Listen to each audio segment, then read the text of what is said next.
চাচা ব্যাপারটা দেখছেন, কি ভাই? গরমের থাপানিতে বাইরে বইলাম, বাইরেও দেখি এখন গরম।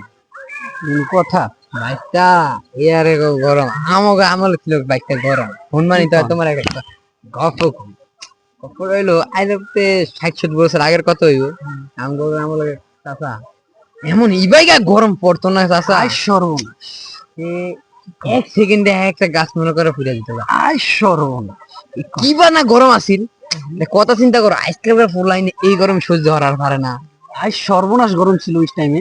আই সর্বনাশ ওই গেলে গরমে কি বা শরীরে একটা এনার্জি ছিল এখন তো কাকা নাই এখন আমাকে গরম টরম লাগে তো ওই আমলে ছিল কাকা আই কি সর্বনাশ। গরমটাই না ছিল সেকেন্ডে গাছপালা পশু পাখি কত কিছু ফিরে যাইতো আই সর্বনাশ কি কই, এমন একটা ক্যালসিয়াম চলে ছিল আল্লাহ এমন একটা ইয়া দিছে আই সর্বনাশ যে আমাকে আল্লাহর বান্দা কিচ্ছু হইতো না গরম আবর্ত একটা আই সর্বনাশ। আজকালকার তোমরা ফুলাইন এই গরমে সহ্য করতে পারো না